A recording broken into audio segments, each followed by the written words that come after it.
आनंद मोहन की जो रिहाई हुई, उससे पूरे हिंदुस्तान में बिहार का नाम खराब हुआ है। मतलब बिहार की इज़्ज़त पर एक आप कह सकते हैं धब्बा लगा है। क्योंकि आनंद मोहन ने लोक सेवक की हत्या की थी और इसलिए आनंद मोहन की रिहाई नहीं हो पा रही थी। तो उस रोड़ा को हटाने के लिए, उस बाधा को हटाने के लिए कानून को बदला गया। मतलब कानूनी प्रक्रिया समझिए, बाकी जो कैदी छूटे हैं 26 से, वो लोग मतलब परिहार जिसको सज़ा में छूट कहते हैं, वो पहले से प्रावधान चला रहा था, उसके तहत रिहाई हुई। आनंद मोहन की रिहाई को लेकर के बिहार की सियासत काफ़ी गरमाई हुई थी, लेकिन कहीं न कहीं अभी शांति है, कहाँ विपक्षी दल में और सत्ता दल में। जी हाँ, लेकिन कहीं न कहीं जो उनकी पत्नी हैं और पूर्व आईपीएस अमिताभ दास जी के, लेकिन ये लोग जो हैं वो कहीं न कहीं पीआईएल दर्ज करने के पीआईएल दर्ज किए हुए हैं। इनसे बात करेंगे, जानेंगे कि आप लोग जो पीआईएल दर्ज किए हैं, उसमें क्या है आखिर? जी, मैं दर्शकों को बताऊँ कि अभी परसों 27 तारीख को आनंद मोहन जेल से रिहा हो गया, सहरसा जेल से बिल्कुल तड़के सुबह में।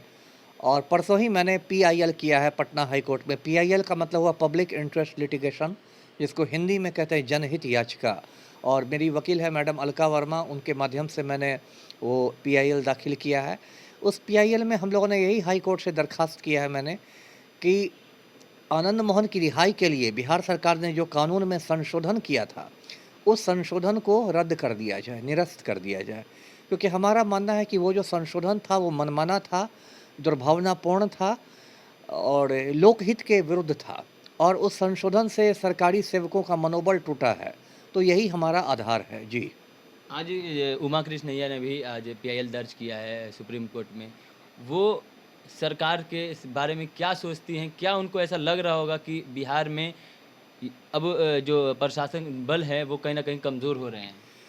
देखिए, इससे जो पलटू राम ने जो संशोधन किया और जो उमा इससे सॉरी आनंद मोहन की जो रिहाई हुई, उससे पूरे हिंदुस्तान में बिहार का नाम खराब हुआ है। मतलब बिहार की इज़्ज़त पर एक आप कह सकते हैं धब्बा लगा है। पूरा हिंदुस्तान ये देख के चौंक रहा है कि भाई बिहार में खूनी को छोड़ने के लिए सरकार अपने कायदे कानून बदल देती है। तो ये तो बहुत गलत मैसेज गया है बिहार से। और जो उमा कृष्णैया मैडम हैं, उनके तो पति ही शहीद हुए थे, तो आप खुद अंदाज़ कर सकते हैं कि उनके दिल पर क्या गुज़री होगी। और जब से ये संशोधन हुआ है कानून में, तब से हम लोग मैडम उमा कृष्णैया के संपर्क में रहे हैं। मैंने अपना एक दूत भी हैदराबाद भेजा था और उसकी मुलाकात भी हुई मैडम से। और आज कुछ घंटे पहले ही खबर मिली है कि मैडम उमा कृष्णैया ने सुप्रीम कोर्ट में केस कर दिया, जो सर्वोच्च न्यायालय हिंदुस्तान की सबसे ऊंची अदालत है।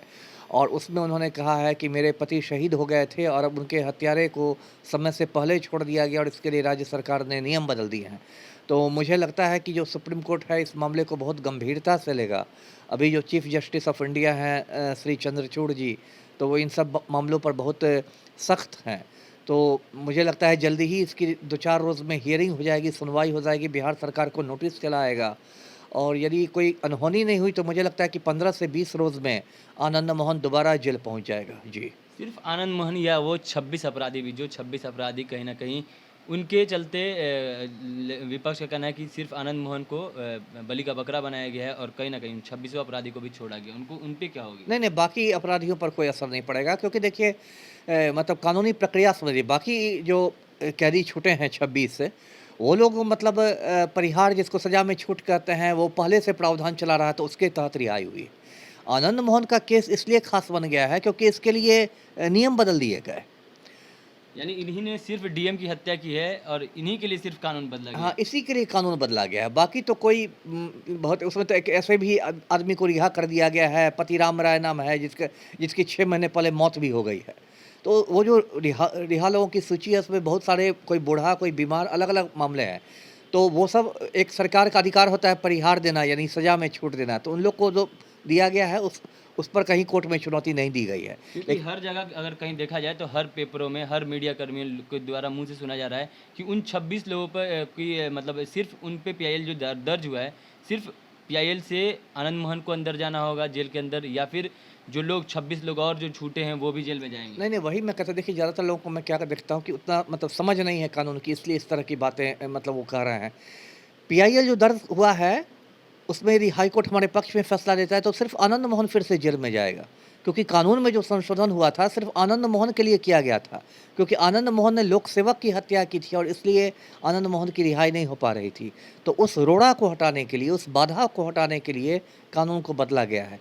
इसलिए यदि वो संशोधन रद्द हो जाता है तो उसका असर सिर्फ आनंद मोहन पर पड़ेगा, बाकी कैदियों पर नहीं पड़ेगा। इसीलिए लोग हवन करवाते हुए कहीं ना कहीं आप लोगों को स्वर्ण विरोधी कर रहे हैं। अब ये तो अब सवर्ण विरोधी मैं फिर स्पष्ट करता हूँ दर्शकों के सामने कि अभी जातीय जनगणना का दौर है, तो समझ ही जाए मैं कायस्थ हूँ, मैं खुद सवर्ण हूँ, अगड़ी जाति से आता हूँ। ये सवर्ण और इसकी बात नहीं है, ये सत्य और असत्य की लड़ाई है। मतलब अन्याय और न्याय की लड़ाई है, और सब सही सोच वाले लोग को, चाहे किसी भी जाति के हों, किसी भी धर्म के हों, उनको सत्य और न्याय के साथ खड़ा रहना है। आनंद मोहन को क्या कहना चाहिएगा? यही कहना चाहूँगा कि अपने बेटा की शादी कर लें, उसके बाद सामान-वामान पैक कर लें, क्योंकि जब बेटा हनीमून पर रवाना होगा, तो आनंद मोहन दोबारा सहरसा जेल के लिए रवाना होंगे। जी। तो आपने सुना, ये अमिताभ दास हैं जो कि पूर्व आईपीएस हैं। उनका साफ तौर पे कहना है कि आनंद मोहन बेटा की शादी कर लें, क्योंकि कहीं न कहीं उन्हें सामान पैक करने का भी वक़्त नहीं मिलेगा और उन्हें कहीं न कहीं जेल के सलाखों के पीछे जाना पड़ेगा। और भी क्या कुछ करते हैं अमिताभ दास, आपने इस वीडियो में सुना है। सही तमाम अपडेट्स खबरों के लिए जुड़े रहें हमारे चैनल इनसाइड के साथ। तब तक के लिए धन्यवाद।